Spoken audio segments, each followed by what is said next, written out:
up, guys? Welcome to the Son of Wonder. Secret Invasion Episode 3 has dropped, so let's conversationalize. Alright, guys. Secret Invasion Episode 3 is here, and so I've been mixed on this series overall past two episodes, but having watched this one, I actually am a little bit more positive now. This episode takes things in a few directions, which I like, but there's still the inherent problem of I still don't feel like they're executing on the actual premise the way they should be. At the same time, though, there are a lot of very interesting ideas in this episode, as there have been throughout this series, that have very much intrigued me. So, getting into it, I love how the episode starts off right out of the gate. We're not waiting till the last episode to introduce this. Super Skrulls.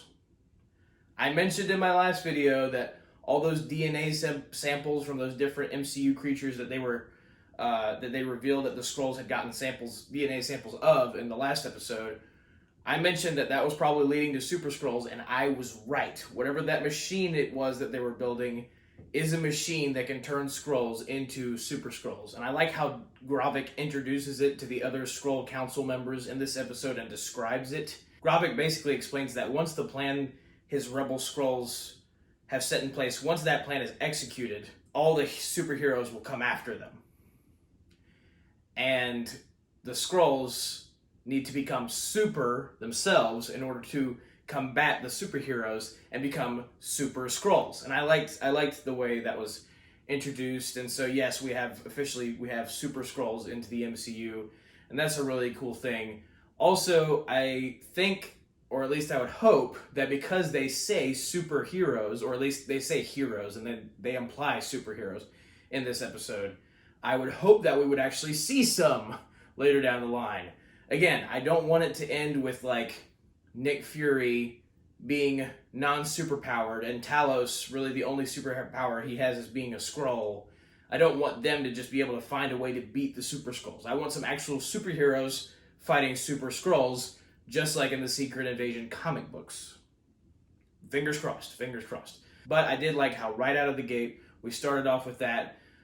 I also like the fact that just in doing that, this MCU show has done better than past ones, because a lot of the other past MCU shows will introduce something in one episode and then not go back to it for a while.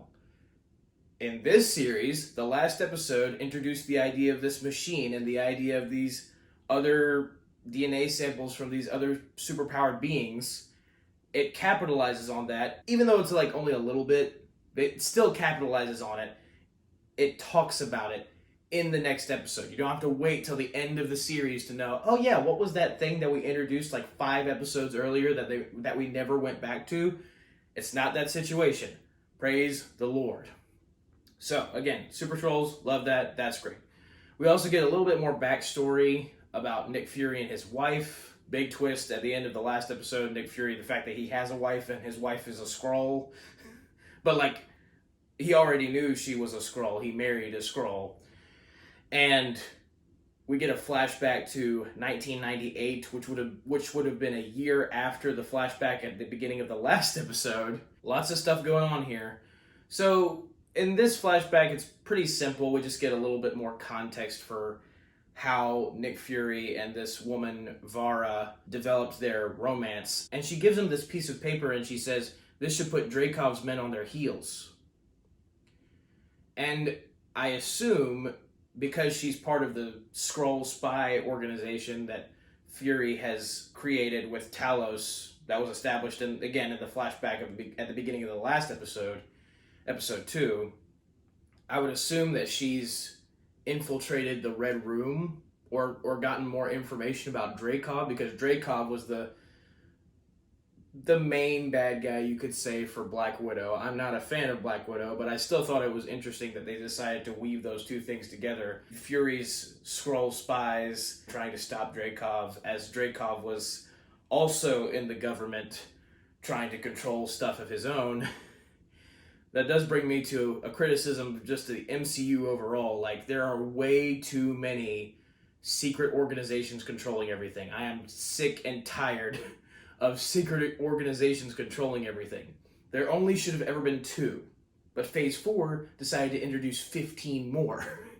Red Room, Flag Smashers, and 10 Rings in Phase 4 all were revealed to have been controlling something or controlling the government in some way at different points in the MCU. And I'm really, in my head, I'm just thinking, why couldn't we have just stuck to Hydra for Winter Soldier? Because that was such a great reveal then. And then later down the line, do Skrulls. I feel like that would have been so much simpler and not nearly as repetitive, instead of doing the Red Room is controlling everything, and the Flag Smashers are controlling everything, and the 10 Rings are controlling everything. Wen Wu's organization, the 10 Rings. And Shang-Chi, there's too many. Anyway, but that's like a criticism of the MCU and not really this show, because I like the Skrulls idea of infiltrating governments, just not all the other ones, except Hydra. Hydra is the first one and the most well executed, so I think therefore it is the best. But I did think the Dreykov line was a fun Easter egg.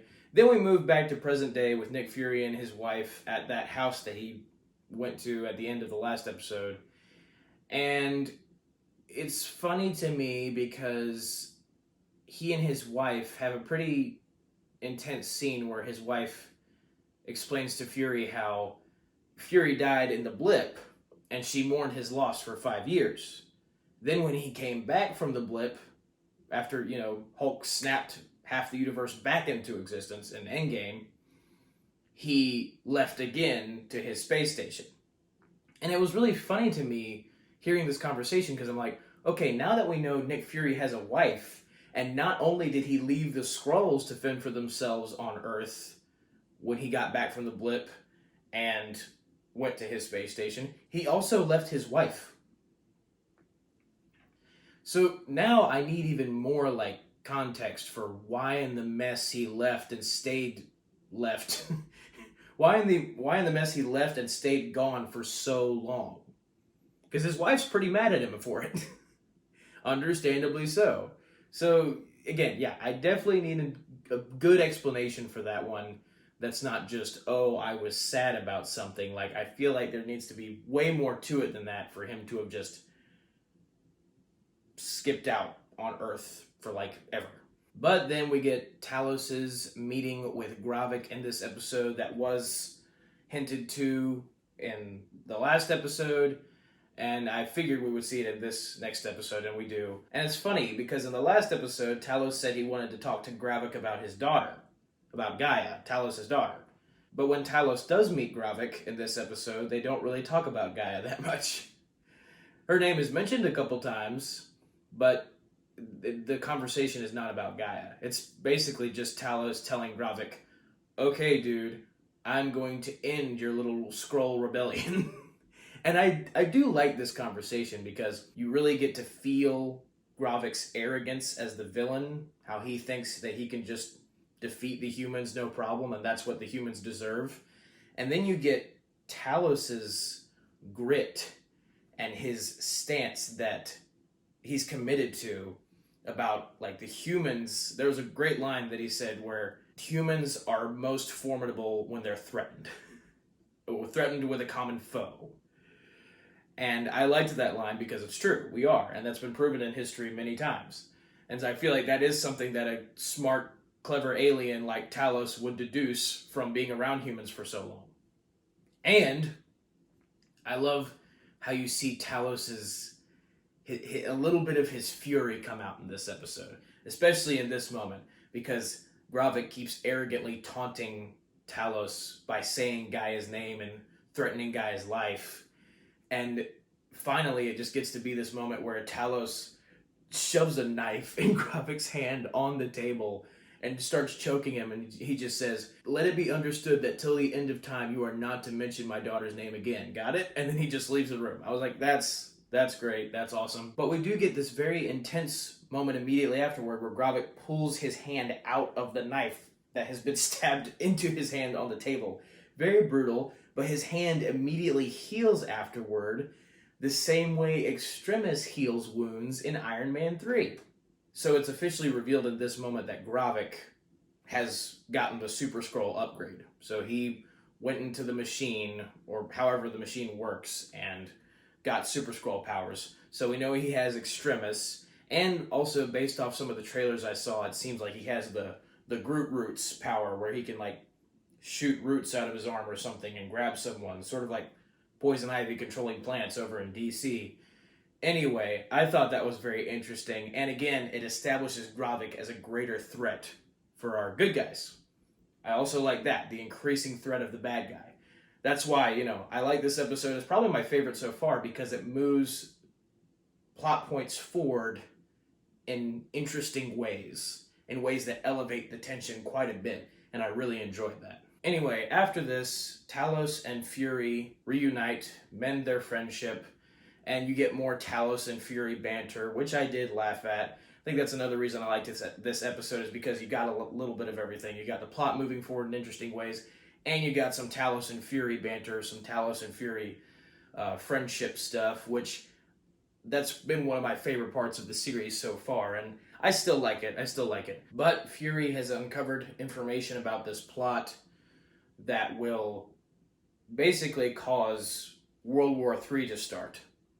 The Skrulls have infiltrated this submarine so they can shoot this missile at this plane that's related to the United Nations, and I forget exactly in what specific way, but by destroying this plane that's, related to the United Nations, this is going to cause basically World War III, dramatic tension, uprising amongst all of the different countries, which is exactly what the Skrulls want. It's part of the reason why they're getting the Skrull upgrade, is this is the plot that that Gravik thinks will incite all of the other actual superheroes to come and fight the Skrulls and to just get involved with this shenanigan as a whole.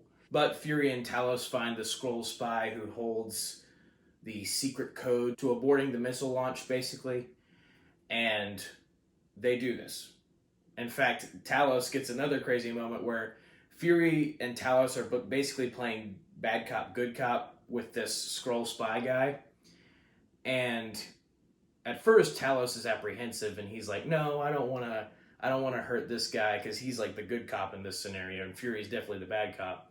But then the Skrull spy guy taunts Talos with Gaia again. The Skrull spy guy basically is starting to pick up on the fact that Talos' daughter is sending information that the Skrulls have to Talos. And I was a little hazy on this before, like I wasn't really sure which side Gaia was playing for, but in this episode it's definitely confirmed she's been working with her father since events play out the first episode to give her father Talos information about the Skrulls, the bad guy Skrulls' newest plots. And so the Skrull spy guy brings this up. Talos ain't having it and just point blank shoots the Skrull spy guy. So I was like, well, there you go. That's pretty. Again, you don't mess with Talos' family or his friends, because he will hurt you. And again, I like that gives him this grit, even though he's been the comedic side character in a lot of scenes in this series and in Captain Marvel, and he's also been the one who's not crazy about destroying his own kind, the Skrulls, if necessary. He still gets this moment where like, no, you threatened my daughter. Peace out.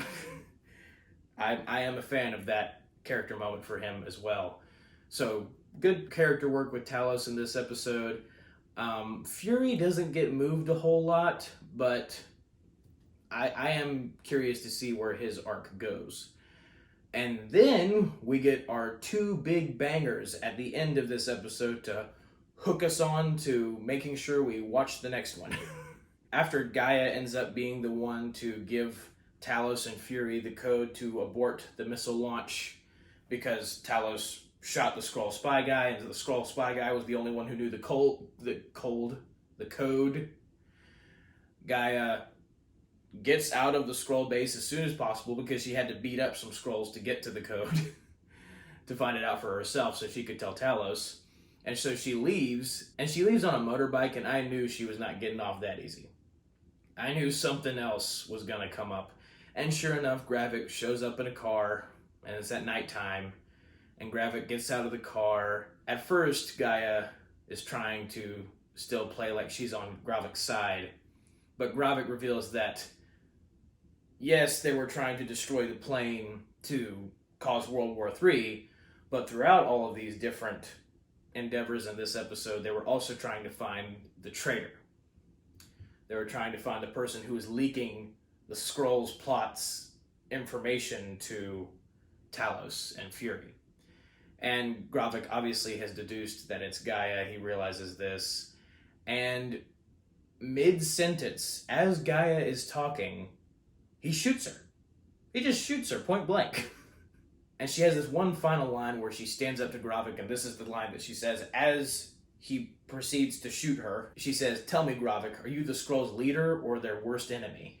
And so that was one final, that's what you get line before he kills her.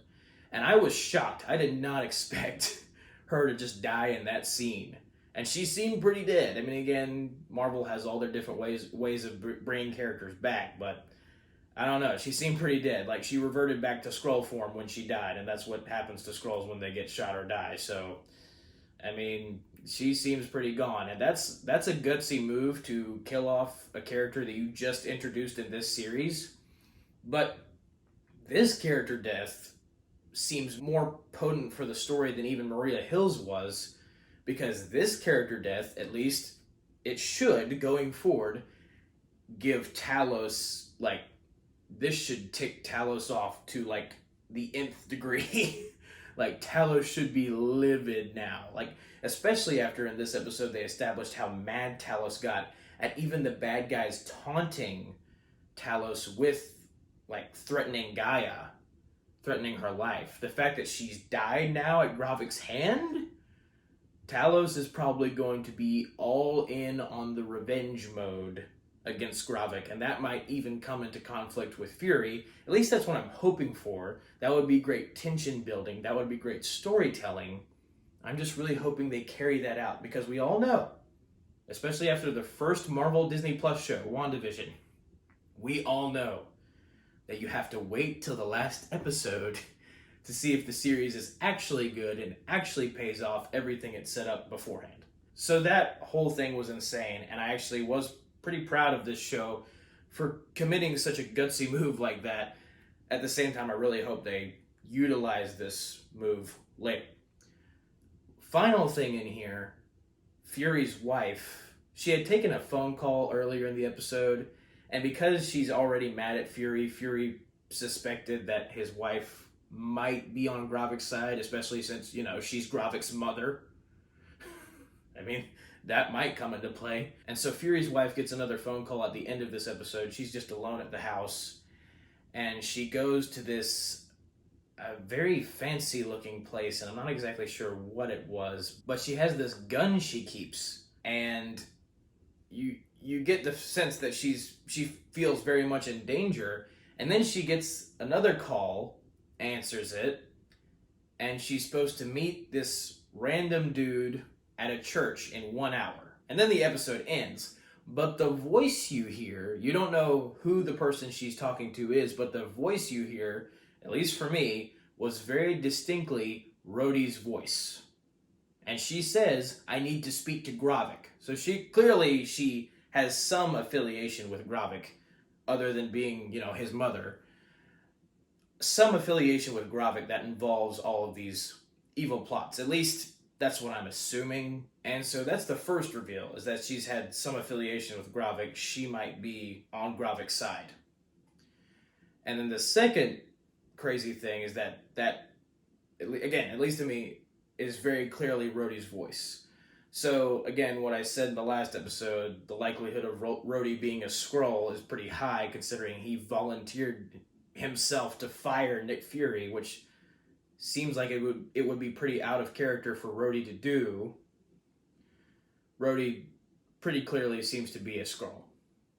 That makes sense, especially with what he did in the last episode, and how Rhodey said he already knew about the Skrulls 15 years prior, and yet he never told any of the other Avengers about that. So I have a feeling that was a lie, and that Skrull Rhodey just made up a story about how he already knew about Skrulls, so he could not overtly lie to Fury and say, "I don't know about Skrulls." So he wouldn't have to play dumb so much. I don't know if that made any sense, but that's how I perceived it. But that is my review of Secret Invasion Episode 3. Again, I thought that this episode moved the plot forward in very interesting ways. very gutsy ways, and was pretty character defining for Talos, which I really appreciated.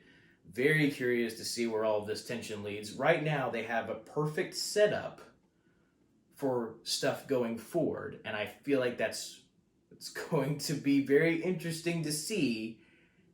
It's going to be very interesting to see if they can pay all this off, because they don't usually with these Disney Plus shows. But I am glad that they've established a lot of this earlier than they usually do, so that way they have more time to pay off all of this stuff that they've set up. Again, fingers crossed this will actually end up being a decent MCU Disney Plus show, because we need those. But thank you guys for watching. Have a very blessed day. May the Lord be with you. May the Force be with you. Goodbye. And that's a wrap.